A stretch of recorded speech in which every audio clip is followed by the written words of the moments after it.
Welcome to the Daily Gospel Talk Show with your host, George Sanders. The talk show and podcast dedicated to spotlighting great people doing great things. This is your opportunity for inspiration, motivation, and encouragement. So without further delay, let's get ready for another incredible episode of the Daily Gospel Talk Show with your host, George Sanders. Ladies and gentlemen, welcome to the Daily Gospel Talk Show. I'm your host, George Sanders, and today we have another great episode. Today, we're speaking with my good friend, educator and talk show host, Monique Robinson. Today, we're going to discuss her efforts to get more kids into college, and not to mention her love for HBCUs. This is an interview you don't want to miss, and we'll have it for you right after this commercial break. Attention ministry leaders. Have you ever considered growing your ministry with television? Well, the Daily Gospel Network could be what you've been looking for. As one of the nation's largest Christian broadcasting companies, the Daily Gospel Network broadcasts all over the world on popular streaming platforms like Roku, Amazon Fire, and Apple TV. If you're looking to grow and reach more people, the Daily Gospel Network could be your solution. We're back with the Daily Gospel Talk Show. I'm your host, George Sanders, and today we're speaking with educator and talk show host, Monique Robinson. Today we're discussing education and more specifically, HBCUs. This is going to be a fascinating conversation. So without further ado, let's welcome my good friend, Monique Robinson, to the show. Monique Robinson, how are you today? I am great. I'm kind of cold because I am not in Texas. I'm actually in Ohio for the holidays, but it's a temperature shock for me. Yeah, I would say you reside in Texas, but you're from Ohio, and the temperature difference could be drastic because I live down south. I live right next to you. I'm in Louisiana, and I think it's like 70 degrees or something like that today. So I wish. yeah. Well, good luck with that, Monique. But listen, we are so happy to have you. Thank you for sharing your time with us today. And more importantly, thank you for being on the Daily Gospel Network. Your show has been on the Daily Gospel Network for, I would say, going on 2 years, something like that. Yes. It's been a while. And we get awesome reviews on you. Everyone loves the information and the content and the guests that you have on the show. But for those of the folks that are in the listening audience that may not have seen your show, don't know who Monique Robinson is, tell them a little bit about you and your talk show. Awesome. Actually, I have a Better Chance for You television, which came about, I guess you want to say it was birthed from HBCU House Party. Anthony Brown, the host, was like, look, you deal with kids and nobody knows about them. And you have these amazing success stories. So that's how it came about. So we interview a lot of our scholars are people that I actually have worked with. So they need their success stories told of their educational journeys, or they're actually people that I meet at different conferences and things that I go speak at from my nonprofit, which, was founded to educate people about HBCUs, as well as get minority scholars into college and through college debt-free. Amen. And when I tell you guys that this girl had some awesome success stories, she has them. I've had the opportunity to be with her on a few episodes. I've had an opportunity to talk to her on a personal level and get to know her on a personal level. And I want to talk to you about a person who has a heart for children, and she is amazing. But some of these stories are like, what? I wish I'd have known her when I was in, high school or someone like her, Of course, I couldn't have known her in high school because she probably wouldn't even been born. But we're not going to talk about that, Monique. What we're going to talk about is the amazing things that you're doing and your advocacy for historically Black colleges and universities. And I have a special place in my heart for that because I graduated from the Southern University A&M College. I promise your co-host on your other show. And by the way, I want to mention that she's also on the HBCU Alumni House Party show, which is also on the Daily Gospel Network. And I promised her co-host that I wouldn't spend this valuable time with her bragging on the Southern University and A&M College. I won't do that. I'm not going to mention Southern University and all its glamour and glory. I'm not going to do that anymore. That's the last plug for Southern Well, University. it's okay. Southern's band is always my favorite band, even as a child. So I get it. And we just talked about that. The band is more important than the football thing. But when people watch your show, they're going to get a taste of you and your love for helping children and helping HBCUs, and that's important Yeah. because this day and age, we have less people going to college, less kids going to college. Literacy rate is ridiculously crazy low. People are not putting the importance in higher education as they used to. And I would say higher education, it may just be education, period, it seems like. From your perspective, Monique, what do you feel like a young person going to an HBCU, what does an HBCU have to offer them? HBCUs, well, I can't speak for everybody. I can only speak for myself. When I got to my beloved university, which is, just put an important fact out there, Wilberforce University is the first owned and operated HBCU by African Americans. So when I got to Wilberforce University, I honestly did not want to go. Both my parents are alums, so I'm a legacy child. And I really didn't want to go to Wilberforce. I was like, I've been here all my life. I've been to every homecoming. I don't want to be here. But when I got there and quit doing everything to reject it and felt the love from the campus and felt the love and met some amazing people who I still talk to this day, it it gave me that sense of family and the sense of who I am, especially if you go to a traditional school and you weren't successful. And it was almost like failure wasn't an option, and I tell people and they kind of laugh about it, but I'm very serious about it. I didn't know math until I got to college. Like I didn't know algebra, I didn't have the passion to learn. But when you get somewhere and it's people that look like you and everybody's successful, and everybody's trying to be something or trying to go somewhere. I do get it. College isn't for everybody. Mm-hmm. And one of the things that kind of I think hurt me in a sense is that people felt I wasn't college material, but then when I got there, I excelled. And that's why I have such a passion for what I do. Now, I don't even think I told you this. Recently, my degree was conferred. So I'm technically Dr. Mo, but Oh I'm boy. not in. Oh boy. So Amen. I mean, that HBCU experience saved my life. It prepared me for the other advanced degrees and programs because had I not went, I probably, would still just be doing everything else but valuing education. Wow. So that's You know what I like about this, Monique, that you going to an HBCU not only benefited you, but now has benefited others. And yeah, really that's kind of the whole mantra of going to a historical black college or university.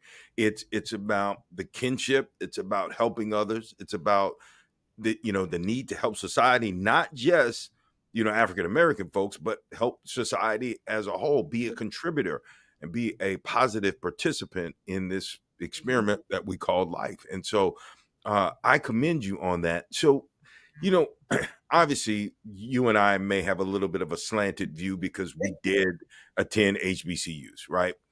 But from correct. the perspective of, let's say, maybe a mother or father who's considering, their child going to an HBCU, or even a student that would be watching this episode of the Daily Gospel Talk Show, and they're thinking about an HBCU, you mentioned people that look like us. Now, that's a fact. When you go to an HBCU, you're going to see a lot of folks, and it's going to be contradictory to what you're used to seeing in society. You go places Mhm.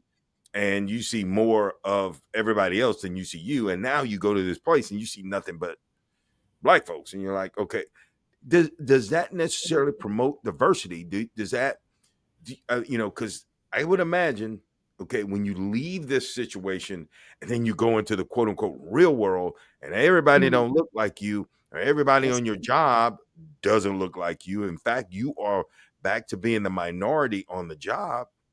mhm. How, does it promote diversity? How does it, and promote, you know, uh, us being in society? Does it help? Does it hurt? I would say it actually helps. If you get involved in various campus programs. Like I said, I was a soloist and a member of the university choir all years. Mhm. And we were able to travel to many places that most people do not get to go to. I was able to go to Cairo, Egypt twice. I was able to go to various expensive, I guess you would say expensive dinners, Mhm. things that will teach you to be cultured that I didn't realize that I was going to have to embark on once I got into, quote unquote, real world. And then also, HBCUs are actually a melting pot. I mean, that's one of the largest myths that most people have is that, okay, HBCUs are just for African Americans. But if you look at several HBCUs, even if you look at some of the brochures, you'll notice that it's a very diverse population. But the thing that gets highlighted that only people see in HBCUs are historically Black. So, so Mhm. I would say it does prepare you more so than ever. And even some have internships or co-ops where you will get to go to different places and experience other cultures or experience job opportunities where you have to learn that real life sense, and it prepares you for it. Before I graduated, I did several co-ops in the mental health field and realized, okay, this is not for me. And then I ended up in education, which is still dealing with mental health in some Okay. sense. Yeah, yeah, yeah. But You it know, prepares us. It does. I like that, and I agree with you. I really wanted to ask that question so that potential students and parents of potential students can know that you're not just at a university and it's just like you only see one side of the world.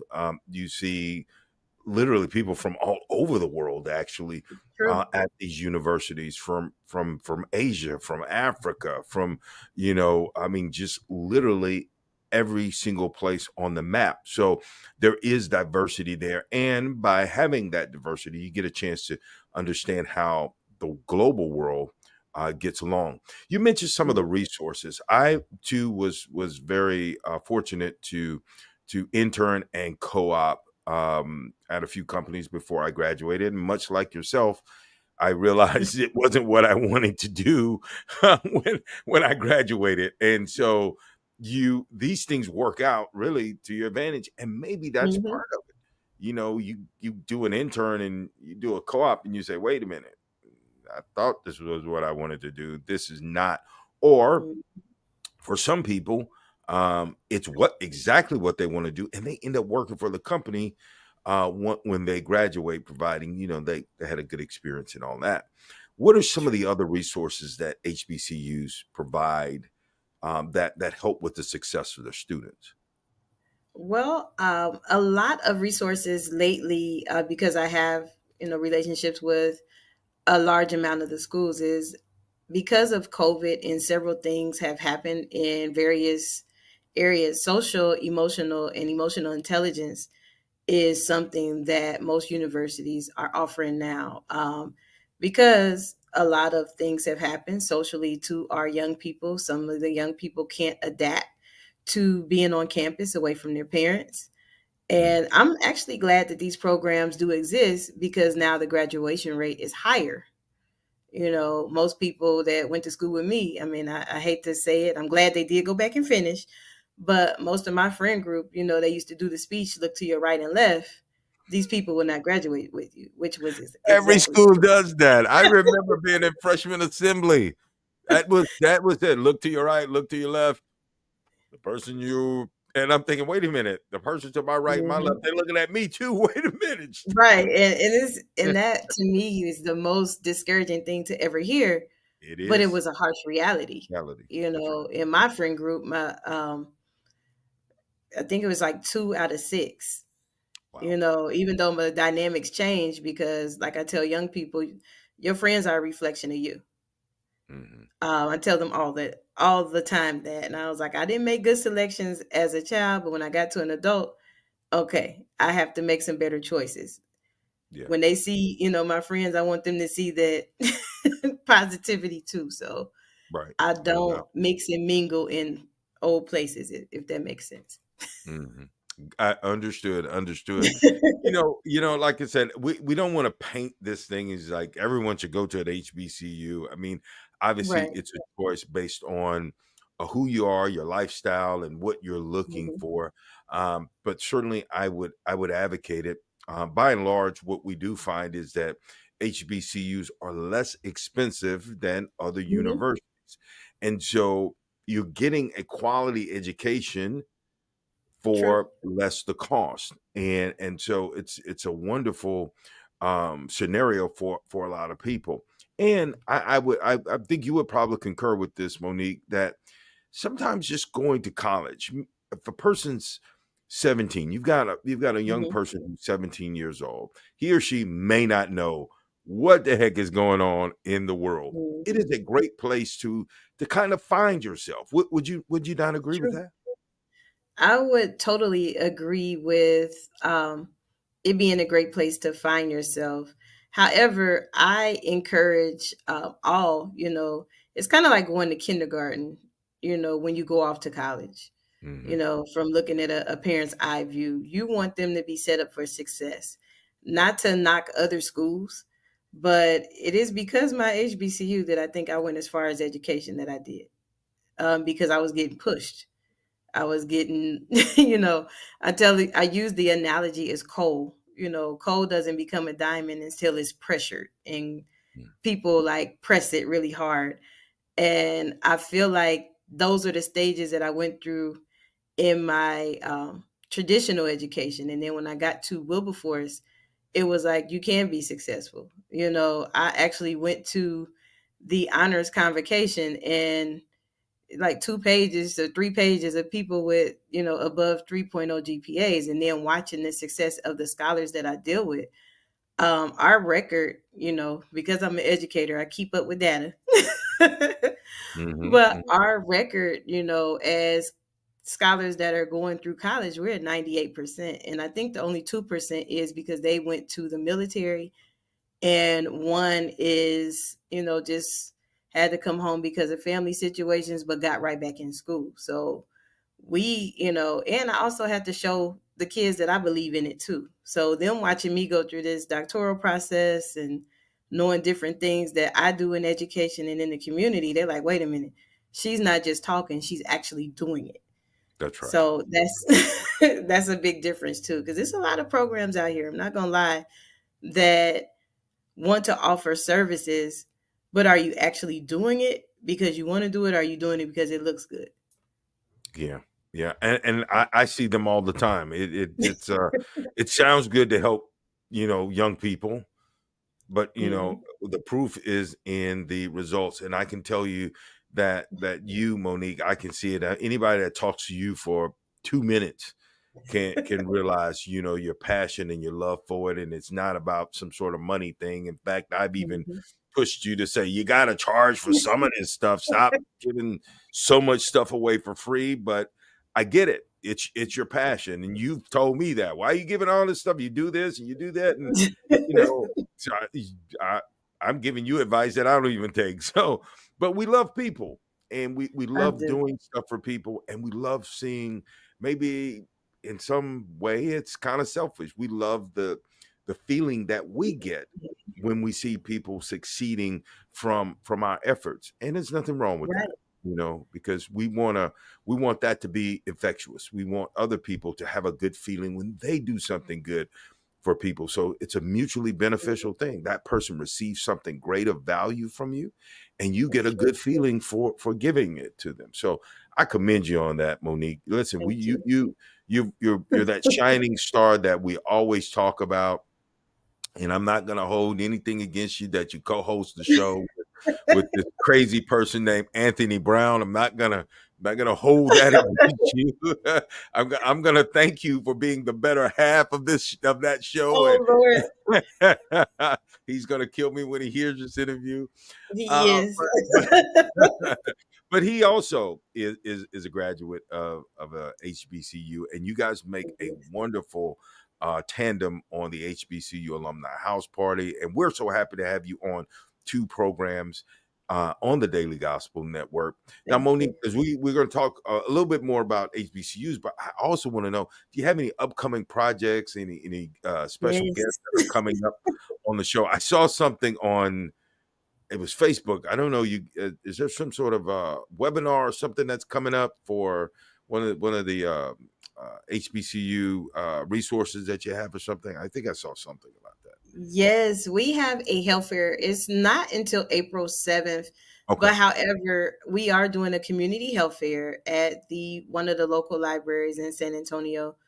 Part of that is because we just, as a organization, when I had got sick last year, I was like, we need to do this because even I didn't know certain things about health. And because of that, I was like, we could just put it on at the library. It'll be free. We just invite every health professional that we know and they come out and give information because we have to heal our community. Like that was the most, I would say, the most scariest thing that I've ever experienced. I've never been sick in my life to I have to stay in the hospital for like 7 days. Like it scared me. I went through so many tests and different things. And then I think Anthony came because we did the sneaker ball.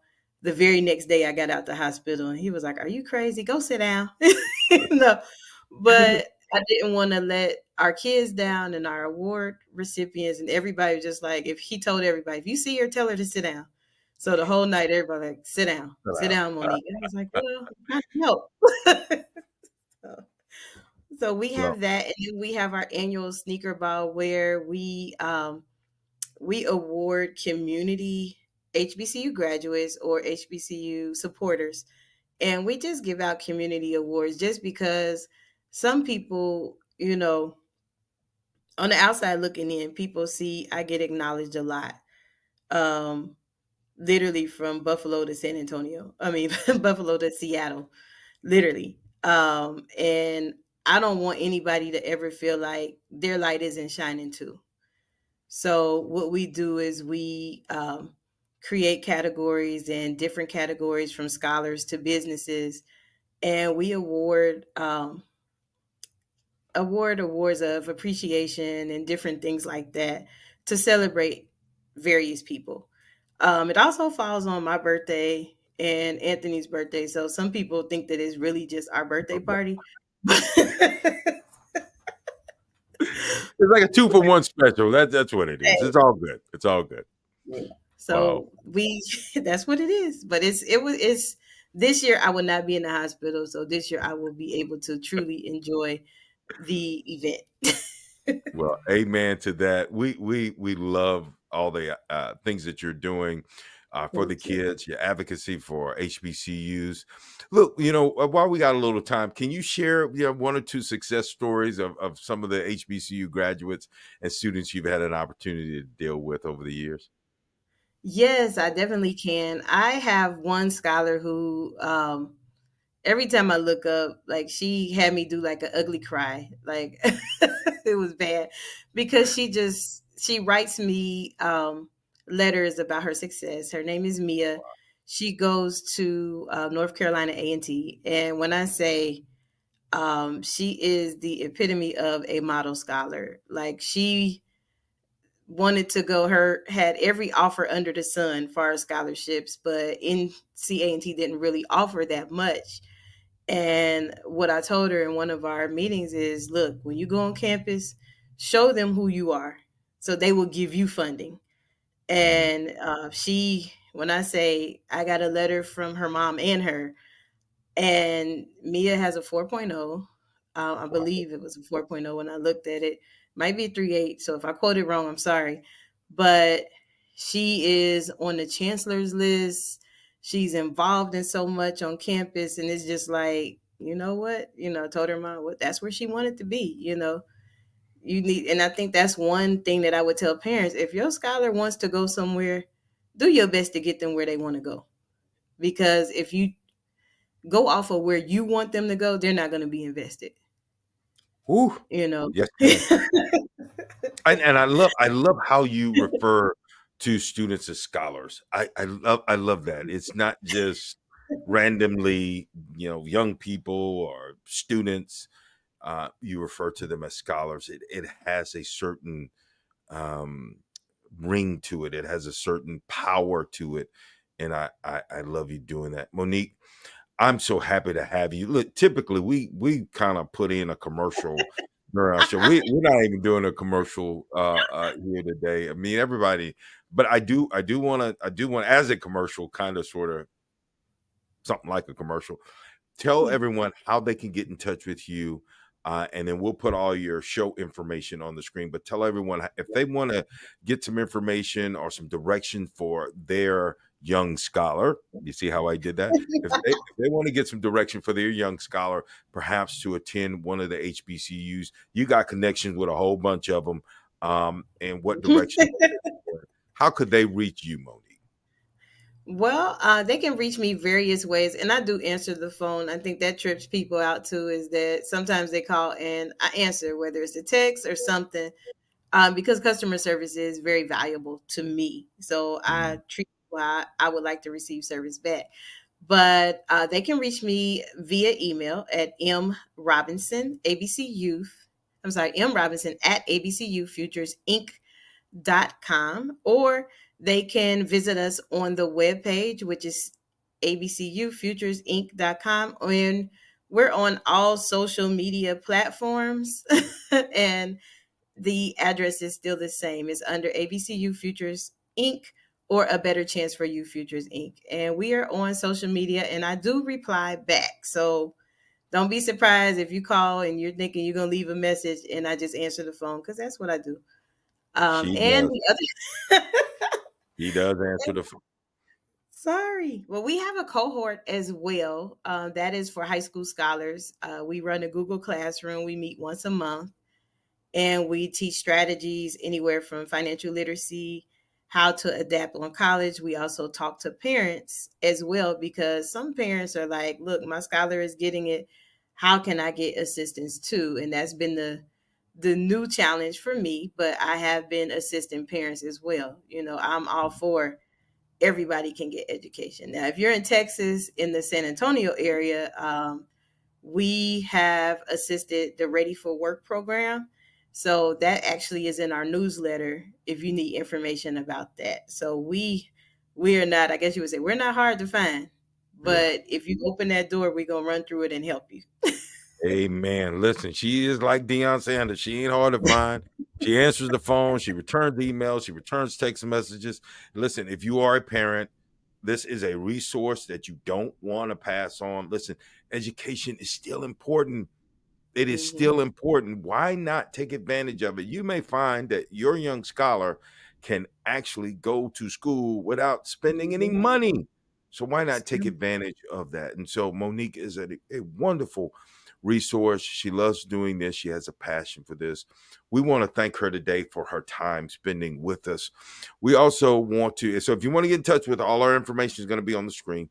And we want to thank you for being one of the best parts of the Daily Gospel Talk Show. Our listening audience, thank you so much for tuning in today. And next week, I don't know we're going to be able to top this, but we're going to try to top this. Maybe we have to bring Monique back at a later date. So we thank you so much for tuning in. We want you to stay safe and let the Lord bless upon you. So until next week, we'll see you. Thanks for tuning into the Daily Gospel Talk Show with your host, George Sanders. The talk show and podcast dedicated to spotlighting great people doing great things. Join us next time for your weekly dose of inspiration, motivation, and encouragement. So until then, stay safe and God bless from your friends at the Daily Gospel Talk Show and host George Sanders.